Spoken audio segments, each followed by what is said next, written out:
எல்லாத்துக்கும் ரொம்ப ஒரு பிடிச்சமான ஒரு நிகழ்வு இங்கே நடந்துட்டுருக்கு. நான் முந்தா நேற்று நான் பார்த்தேன் ஒரு நியூஸ். தன்ஷிகா அவர்களும் விஷால் அவர்களும் காதல் வயப்பட்டிருக்கிறார்கள் என்று. சரி, இது எப்படி நீ நடிகர் சங்கத்தை ஓப்பன் பண்ணிட்டா என்ன கண்ணே செல்லம் வெக்கத்தை பாடுறா. எனக்கு விஷால ரொம்ப பிடிக்கும். ரொம்ப மனசுல எதையும் வச்சுக்காம மனசை திறந்து தன் மனசுல என்ன தோணுதோ பட்டதை பேசுற ஒரு கேரக்டர். அவர் நடிகராகிறதுக்கு முன்னாடி இருந்தே தெரியும். கார்த்திக்கும் அவர் ஃப்ரெண்ட்ஸுக்கெல்லாம் இருக்கும்போதே அவங்களுடைய அப்பா எனக்கு ரொம்ப நல்ல நண்பர். எதுனாலும் மனசு விட்டு என்கிட்ட சில விஷயங்கள் பேசுவார். ஒரு மிகச்சிறந்த குடும்பத்திலே பிறந்து மிகச்சிறந்த தயாரிப்பாளர் என்று பெயர் வாங்கி அவருடைய தந்தை, அதாவது மின்னலையிலிருந்து அவர் நடித்த படத்திலிருந்து எல்லா படங்களும் பிரமாதமான படங்களை தயாரித்தவங்க. ஒரு மிகச்சிறந்த நடிகராக உருவாகி ஒரு மிகச்சிறந்த மனிதனாக இன்றைக்கு வரையிலும். விஷால் பார்க்கறதுக்கு தான் கொஞ்சம் கரடு முரடாக இருப்பாப்புல. ஆனால் ஒரு குழந்தை மாதிரி ஒரு மனசு எனக்கு நல்லா தெரியும். ஸோ அந்த குழந்தைய நீ நல்லா பார்த்துக்கணும் தன்ஷிகா. இந்த அடியெல்லாம் அங்கே வச்சுக்காது, கொஞ்சம் பார்த்து. என்னப்பா ஒரே இன்னைக்கு ஹார்ட் மேட்ரு இதுதான். வேற என்னத்தை பேசுறது? மோனிகா செந்தில் அவர்களுக்கு இப்படி ஒரு பெரிய ஒரு வரப்பிரசாதம். இந்த மேடையே வேற மாதிரி ஒரு மேடையா இருக்கு. இங்கே கூடியிருக்கும் என் குடும்பத்தை சேர்ந்தவர்களே, வந்திருக்கும் பத்திரிகையாளர் அன்பர்களுக்கும், என்னை வாழ வைத்துக் கொண்டிருக்கும் யூடியூபை சேர்ந்த அன்பு சகோதரர்களுக்கும் என்னுடைய வணக்கங்களை கூறி, இந்த நல்லது ஒரு நிகழ்ச்சிக்கு நான் வர வேண்டும் என்று கூறிய அன்பு கட்டளையிட்ட என்னுடைய இயக்குனர் அவர்களுக்கும் தனிப்பட்ட முறையில் என்னுடைய வணக்கங்களை கூறி, அன்பு சகோதரர் விஷால் அவர்களுக்கும் எதிர்காலத்தில் அவர்களை கைகோக்கவிருக்கும் கதாநாயகிக்கும் என்னுடைய வணக்கங்களை வாழ்த்துக்களையும் தெரிவித்து, என்னது மைக்கு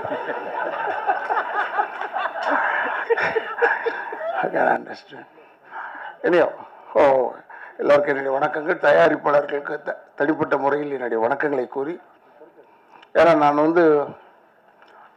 6 மணிக்கெலாம் நான் டேப்லெட்டை சாப்பிட்டு 6:30 மணிக்கெலாம் சாப்பிட்றேன். இப்போ நல்லவன் ஆகிட்டேன். அதனால் நான் விஷால்கிட்ட சொல்லிட்டேன், இப்போ விஷால் நான் புறப்பட்டேன்னா தப்பாக எடுத்துக்காத. ஏன்னா ஒன்று நம்ம முடிச்சு விட்ருவோம், இவருக்கு அவருக்கும் ஆகாது, அதனால் இவர் ஓடி விட்டார், இல்லை இவர் விட்டார், ஏதோ ஒன்று சொல்லுவீங்க. அப்படிலாம் ஒரு நிகழ்ச்சியும் கிடையாது. எனக்கு எல்லாருமே வேண்டியப்பட்டவர்கள். அந்த நேரத்தில் ஒவ்வொரு நேரத்தில் அப்படி எதுக்கு அந்த படத்தில் வந்த மாதிரி தான். ஹீரோ படம் ஆரம்பிச்சதுலேருந்து எண்டு வரைக்கும் அடிச்சுக்கிட்டே இருப்பார் வில்லன்னு. கடைசியில் வில்லன் உதவாங்கி போலீஸ்கிட்ட போவார். இதுதான் நிகழ்ச்சி. அதை எப்படி நீங்கள் நினச்சிக்கிட்டு இருக்கீங்களோ அது மாதிரி தான் இதெல்லாம். இட் இஸ் நாட் ஒரு பிக் ஃபேக்ட். இந்த படம் நல்ல படம், பிரமாதமாக ஓட வேண்டும். ஃபைட் அந்த சகோதரி செஞ்சிருக்காருன்றது, நாங்கள் அவங்கள பேராண்மை நடித்தாங்கன்னு நினைக்கிறேன். பேராண்மையில் தான். பேராண்மையில் பார்க்கும்போது நான் சொன்னேன், இது படத்துக்கு தெரியல, ஒன்று பெருசாக தெரியல, நல்லா செஞ்சுருக்கப்பா. ஏன்னா 5-6 பொம்பளைங்க சேர்ந்தாலே ஒரு 2 பொம்பளை சேர்ந்தாலே ஒரு கட்சி ஆகிடும். 6 பொம்பளை ஒன்றா இருந்து அவன் ஜெயம் ரவியை போட்டு வாட்டுறது, இப்போ வாட்டுற மாதிரி பயங்கரமாக வாட்டி, அது மாதிரி வாட்டி ரொம்ப பிரச்சனை ஆகிடும். என்னுடைய அன்பு சகோதரர் ஜெயம் ரவி எப்படி இவங்களெல்லாம் மேனேஜ் பண்ணிடலாம், நல்ல ஒரு படத்தையும் வந்தது. அதில் ரசிகா நடிக்கும் போது நான் பார்த்து சொன்னேன், பிரமாதமாக இருக்குன்னு. பட்டு ஒன்று தெரிஞ்சு வச்சுக்கோங்க, இது சகோதரர் விஷாலாக இருக்கட்டும், இல்லைன்னா அவங்களா இருக்கட்டும், யாராக இருந்தாலும் சரி, ஒரு விஷயம் என்ன, நம்ம ஜாதக பொருத்த மட்டும்தான் பார்க்குறோம் கல்யாணத்தில். அதை மட்டும் பார்க்கக்கூடாது. ஜாதக பொருத்த மட்டும் பார்க்கலாம், அது வேறு, அது ஒன்று இருக்கட்டும். ஆனால் உயரத்தில் உங்களோட பெருசாகிடக்கூடாது, பணத்தில் உங்களோட பெருசாகிடக்கூடாது.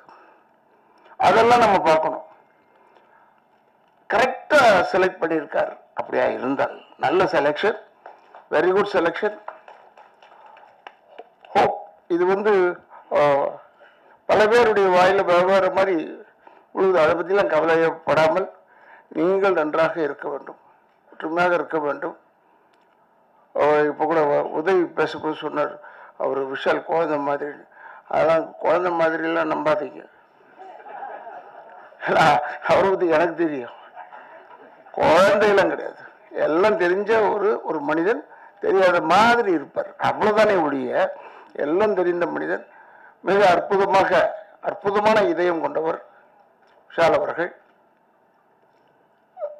அண்ட் ஒன் மோர் திங் என்னன்னா, இங்க இருக்கிற பத்திரிகையாளர் அன்பர்களுக்கு சொல்றேன், தயவுசெய்து இந்த விஷயத்தை நல்லா அழகா பெருசு பண்ணி இந்த படத்திற்கு வந்தார்கள் இருவரும் ஜோடியாக அப்படின்னு போட்டீங்கன்னா இந்த படத்துக்கு பிளஸ் ஆயிடுது. படம் ஓடுவதற்கு நீங்கள் இருவரும் ஒரு காரணம் என்பதை ஞாபகம் வைத்துக் கொள்ளுங்கள். நிச்சயமாக இந்த படம் நன்றாக ஓட வேண்டும்.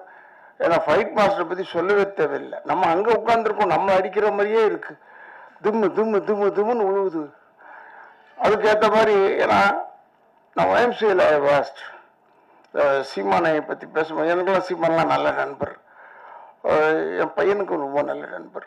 அதனால அவங்க சொல்லுவாங்க, ஓடிக்கிட்டே இருப்பானா இந்த 10 ரவுண்டு ஓடுவீங்க நீங்க, சுற்றி 10 ரவுண்டு ஓடுவாங்களாம். 10 ரவுண்ட் சொல்லும் போதே நமக்கு மூச்சு வாங்குது.